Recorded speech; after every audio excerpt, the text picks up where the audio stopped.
اور سارا کام ہو گیا, FIR بھی درج ہو گئی, معطل بھی کر دیا گیا, ایکیوز اریسٹ بھی کر لیا گیا. تو یہ ساری چیزیں, یہی کہنے کا مقصد ہے کہ ہر شخص تو مجھ تک نہیں پہنچ سکتا نا, نہ ہر MNA MP علاقوں میں رہ رہے ہوتے ہیں, بہت سے لوگ دور ہوتے ہیں یا پتہ نہیں ہوتا. تو پھر یہ ان کا کام نہیں ہے, یہ جو ادارے بنائے گئے ہیں یہ ان کا کام ہے, پولیس اسٹیشن کا کام ہے, یا جو آپ کے ہیلپ لائنس ہیں وہ ہر ایک کو اویئر ہونے چاہیے. پولیس اسٹیشن کا کام ہے کہ ہر سائل کی وہ اسی طرح مدد کرے. یہ بعد میں فیصلہ ہوتا ہے کہ کون مجرم ہے کون ملزم ہے, لیکن اگر کوئی در پر آیا ہے, کوئی وکٹم ہے, تو اس کی ہیلپ کرنی چاہیے. ٹھیک ہے, تھینک یو سو مچ شاہدہ رحمانی صاحبہ, بہت شکریہ. اور آپ نے بھی بڑی بہادری سے اس معاملے کو آگے لے کر آئی ہیں. لڑکی کی بہادری کی بھی ہم بات کر رہے ہیں, لیکن دیکھیں سب سے پہلا کام پولیس نے آپ کو تحفظ فراہم کرنا ہے.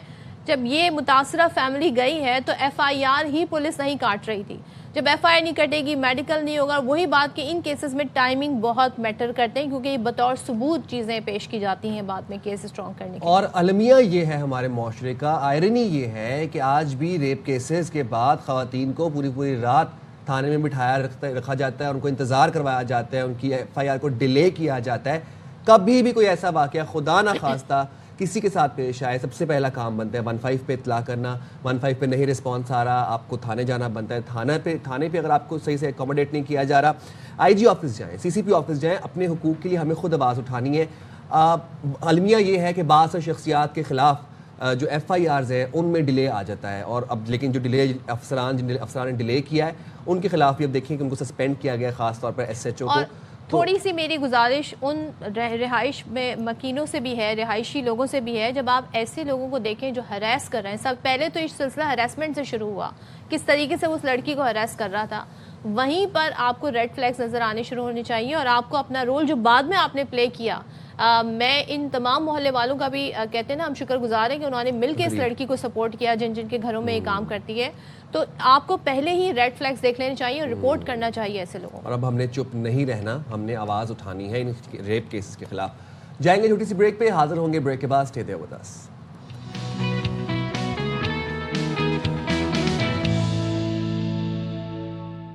السلام علیکم, باخبر سویرا میں ایک دفعہ پھر سے خوش آمدید. امید کرتے ہیں آپ کے دن کا آغاز بہت خوشگوار ہوا ہوگا. And welcome to all the viewers who just tuned in to Bakhabar Savera. جناب, ملک بھر میں دھند کے ڈیرے ہیں, ٹھنڈ ہے, سردی ہے, لیکن کراچی کا سیاسی ماحول صدف گرم ہے اور انتہائی گرم ہے.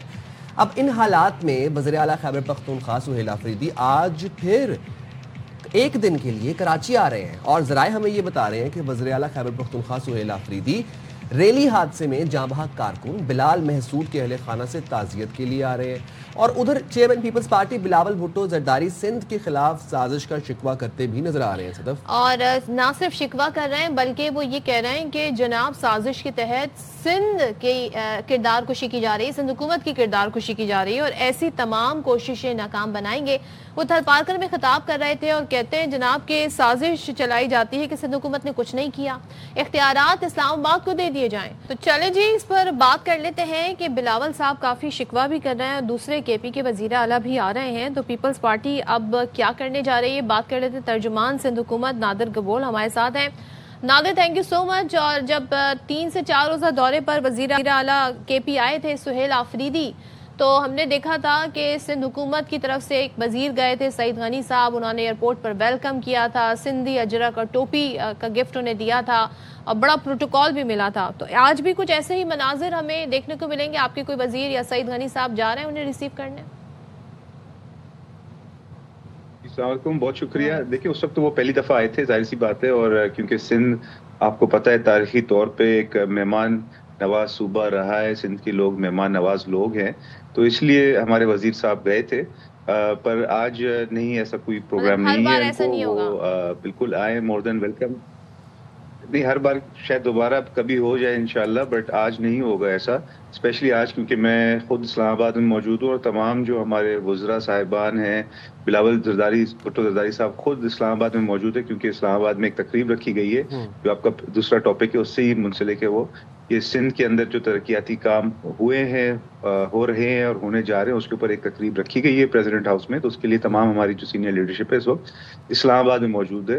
مگر سہیل افریدی صاحب مور دین ویلکم ہے، اور ظاہر سی بات ہے ان کی اگر ایک کارکن کی جان گئی ہے تو ان کا پورا حق بنتا ہے وہ جائے وہاں پہ تعزیت کرے، اور جو ان کو official administrative support, security support چاہیے وہ ان کو سندھ حکومت فراہم کرے گی.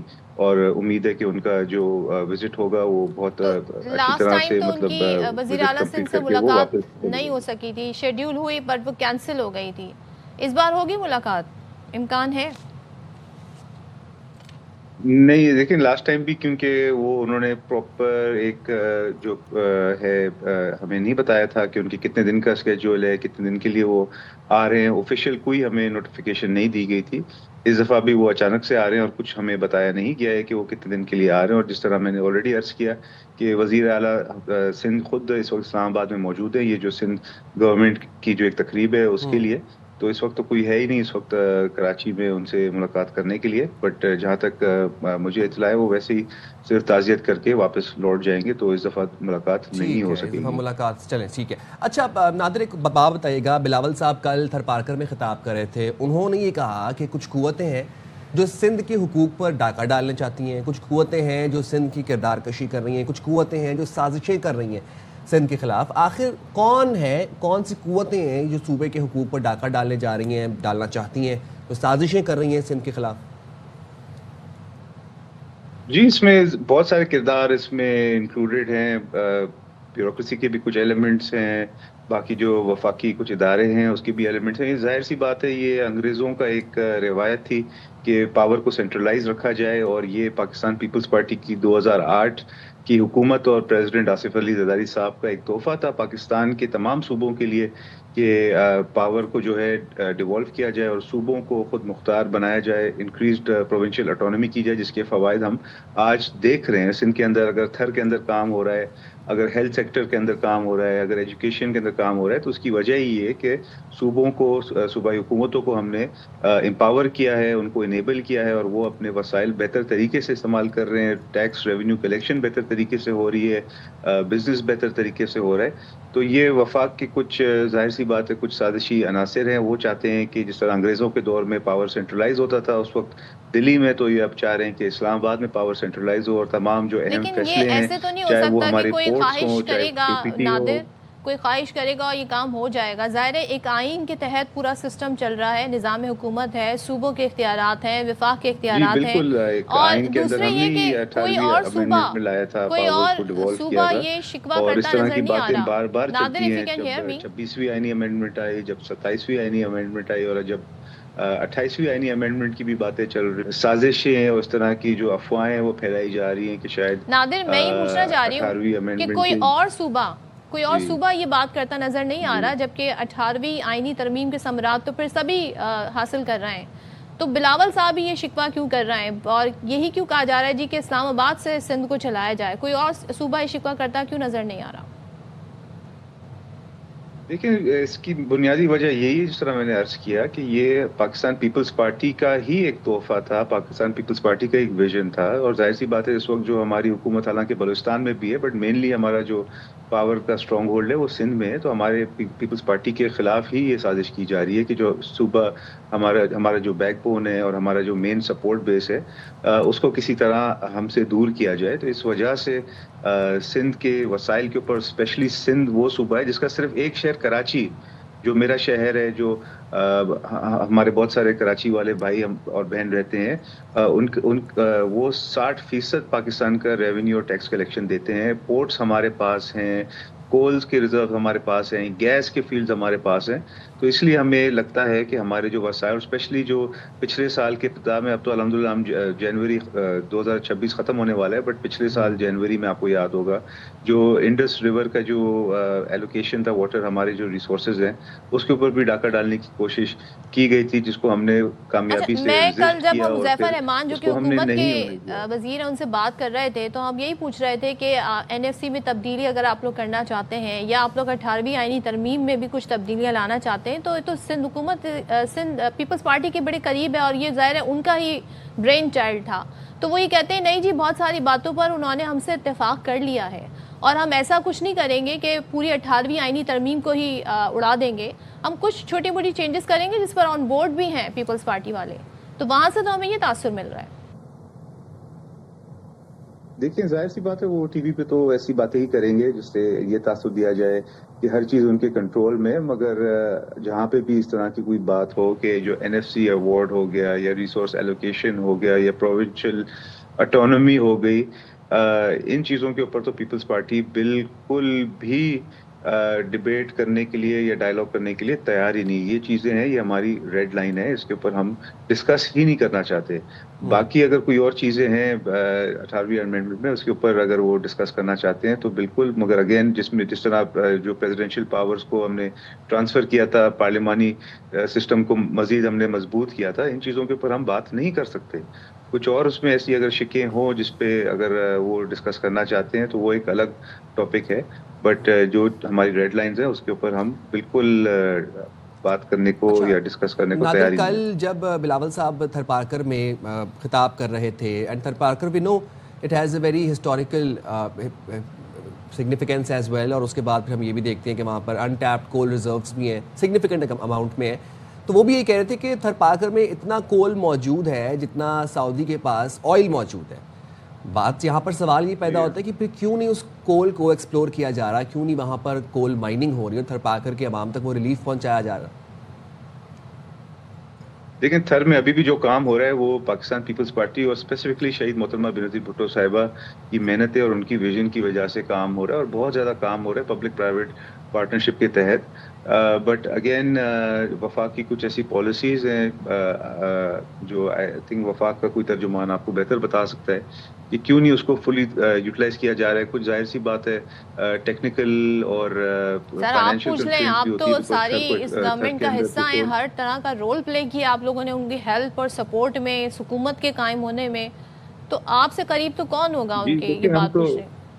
ہم تو ان سے بہت ساری چیزیں پوچھتے رہتے ہیں, جو گرین لائن پروجیکٹ تھا کراچی کا یا K4 پروجیکٹ تھا اس کے اوپر بھی پوچھتے رہتے ہیں, بٹ آگے سے کوئی ہمیں جو ہے ٹھوس جواب ملتا نہیں ہے یا کوئی سپورٹیو آنسر ملتا نہیں ہے. تو پھر ہم خود چیزیں اپنے ہاتھ میں لیتے ہیں, اور پھر گرین لائن پروجیکٹ ہو یا ٹرانسپورٹ ہو کراچی کا یا K4 پروجیکٹ ہو یا جو دیگر کراچی کے مسائل ہیں وہ پھر ہم نے اپنے ہاتھ میں لے لیے. اسی طرح تھر کے اندر ہم خود ہی محنت کر رہے ہیں, سندھ حکومت خود ہی فلی انویسٹ کر رہی ہے, اور تھر کے اندر ڈیولپمنٹ پروجیکٹس اور جو تھر کول پروجیکٹ ہے اسپیسیفکلی اس کے اندر ہم پھر اپنی investment public private partnership model کے تحت پھر کر رہے ہیں اور خود ہی اس پہ کام کر رہے ہیں. وفاق کو چاہیے کہ یہ پورے پاکستان کو فائدہ پہنچا سکتا ہے, یہ اتنا بڑا ایک کول فیلڈ ہے اور ایک واقعی میں ایک ریسورس کا ایک ذخیرہ اتنا بڑا, تو اس کو وفاق میں چاہیے کہ وفاق بھی انویسٹ کرے اور وفاق بھی انٹرسٹ لے, اور اس کے تھرو پہ پورے پاکستان کو انشاءاللہ فائدہ مل سکتا ہے. ٹھیک ہے, بہت شکریہ نادر, آپ ہمارے ساتھ موجود تھے. اور جناب یہ آپ نے گفتگو ملاحظہ کی کہ کافی زیادہ ریزرویشن پائی جاتی ہے. بلاول بھٹو صاحب جب خطاب کر کے کہہ رہے ہیں کہ سازشیں کی جا رہی ہیں اور کوشش کی جا رہی ہے جی کہ اسلام آباد سے چلایا جائے جی سندھ کو, اور ہماری جو کارکردگی اس پر تنقید ہو رہی ہے, یہ سب سازش کے تحت کیا جا رہا ہے. تو لیٹ سی کہ بلاول صاحب اس پر مزید کیا لب کشائی کرتے ہیں اور اشارہ ان کا کس کی طرف ہے.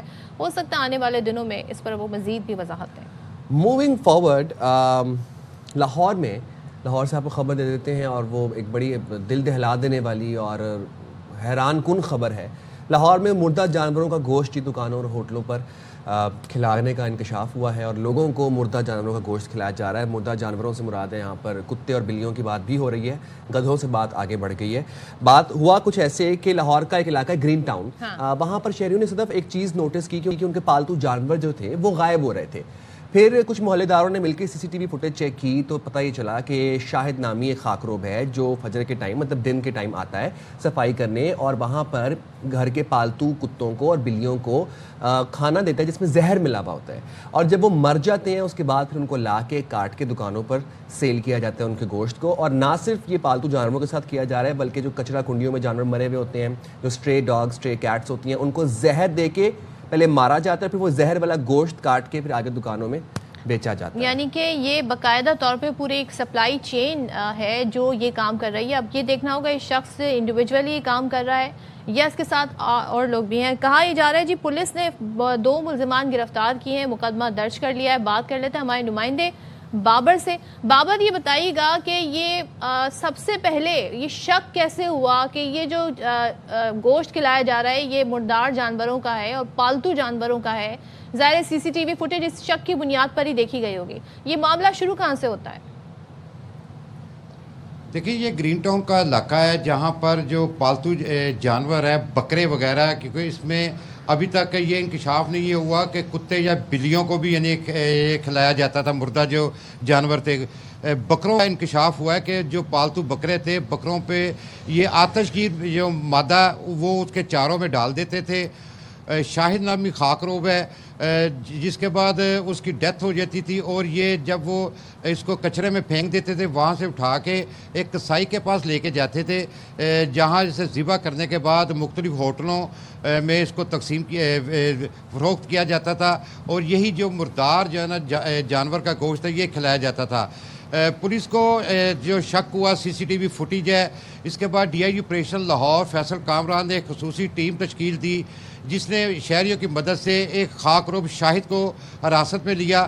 شاہد کو جب حراست میں لے کر اس کی تفتیش کی گئی تو اس نے انکشاف کیا کہ وہ راشد نامی ایک شخص ہے اس کے ساتھ مل کر یہ گھنونا کاروبار کرتا ہے اور کسائی کے پاس جا کر فروخت کرتا ہے، جہاں کسائی اسے ذبح کرنے کے بعد مختلف دکانوں میں جا کے مجھے ایک بات بتائے گا، یہ جو گرین ٹاؤن علاقہ ہے یہ کوئی دیہی علاقہ تو ہے نہیں، یہ ایک بڑا اربنائزڈ علاقہ ہے، ماڈرن علاقہ ہے. یہاں پر بکرے بھینسیں گائے کہاں سے آ گئے؟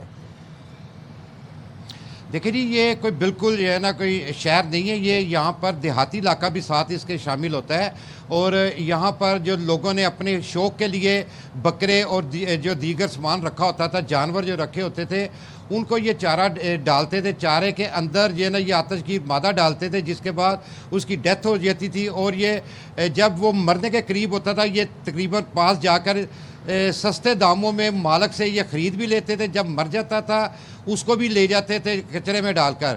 جب راشد کو بھی گرفتار کیا گیا، راشد نے بھی انکشاف کیا کہ وہ کافی عرصے سے یہ کاروبار کر رہے ہیں. اور جو کسائی ہے کسائی اس کے خلاف بھی مقدمہ درج ہوا لیکن وہ مفرور ہے، اس کی گرفتاری کے لیے ٹیمیں تشکیل دی جا رہی ہیں، اور یہ کافی عرصے سے یہ گھنونا کاروبار کر رہے تھے جس کی بنا پر لوگ کافی پریشان تھے، ان کے پالتو جانور مر رہے تھے، اور جس کی بنا پر انہوں نے انکشاف ہوا اور اس کے بعد یہ گرفتاریاں بھی ہوئی ہیں. لیکن کس طریقے سے یہ سلسلہ جاری تھا اور یہ جاننا بھی ضروری ہے کہ یہ کیسے کیا جا رہا تھا. بہت شکریہ بابر، آپ ہمارے ساتھ اس پر بات کر رہے تھے.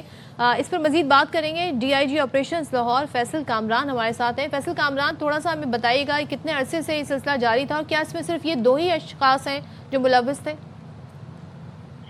جی بہت شکریہ، آپ نے ہمارا ورژن دیا. اس میں ساری ڈیٹیلز آپ کو آلریڈی ایکسپلین کر دی گئی ہیں. اس کے اندر جب یہ اس طرح کے انسیڈنٹس کافی سارے ہونا شروع ہو گئے تھے اس اسپیسیفک ایریا کے اندر، گرین ٹاؤن کے ایریا کے اندر، اور جس وقت ہم نے اس کیس کو ٹریس کیا ہے، اس بندے کو پکڑا ہے، تو ہمارے پاس ٹوٹل 6 کمپلیننٹس آ گئے کہ ہمارے ساتھ بھی سیم انسیڈنٹ ہوا تھا، ہمارا جانور بھی مر گیا تھا اور یہی بندے وہاں پہ بھی آئے تھے، اور یا ہم سے لے گئے تھے یا ہم نے پھینکا تھا، یہ وہاں پہ بندے نظر آئے تھے.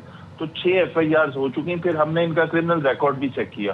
1 سال پہلے اپریل 2025 کے اندر بھی یہی شخص اسی قسم کے کاروبار میں ملوث پہلے پایا گیا. ایک بندے کا بکرا اسی طرح مر گیا تو انہوں نے سی سی ٹی وی فوٹیج دیکھی تو یہ بندہ نظر آ رہا تھا کہ اس کو کچھ کھلا رہا ہے اور اس کے بعد وہ بکرا مر جاتا ہے. اس بندے کے اوپر پہلے بھی پرچہ ہوا. یہ پھر اس کیس میں جو سزا ہے وہ 5 سال تک کی سزا ہے، لیکن کیونکہ یہ قابل ضمانت ہے تو یہ اس سے بڑے مزے سے باہر آ چکا تھا.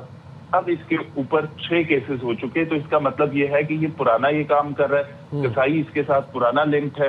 وہ کسائی سے 2000 روپے کے قریب وہ بکرا مرا ہوا خرید لیتا ہے اور جس کا گوشت بنا کے وہ مختلف جگہوں پہ سپلائی کرتا ہے. ملزمان ہمارے پاس ریمانڈ پہ ہیں. ان سے اور انکشافات انشاءاللہ مزید بھی آئیں گے کہ کن کن ہوٹلز میں کن کن جگہوں پہ یہ گوشت سپلائی کرتا تھا. آیا ہوٹل والے ملوث تھے، یہ جانتے بوجھتے یہ پورے پیسوں پہ ٹھیک گوشت سمجھ کے لیتے تھے. یہ ساری چیزیں انشاءاللہ دوران ریمانڈ اس کے جو بھی ہمیں مزید فیصل صاحب مجھے ایک بات بتائیے گا کہ یہ بنیادی طور پر شک کیسے ہوا آپ لوگوں کو؟ سب سے پہلی چیز تو یہ ہے کہ جب جس بندے کا یہ بکرا مرا وہاں پہ جو لوگوں نے دیکھا تو انہوں نے کہا کہ یہ یہاں پہ موجود تھا. 15 پہ کال کی گئی کہ اس طرح میرے بکرے کو زہر دے کے مارا گیا ہے اور لوگوں نے اطلاع دی کہ یہ شخص جو یہاں گھومتا رہتا ہے یہ اسی طرح کرتا ہے. پھر ہیومن انٹیلیجنس پہ یہ پتہ لگا کہ اس سے پہلے بھی اس علاقے میں جتنے بکرے مر جاتے ہیں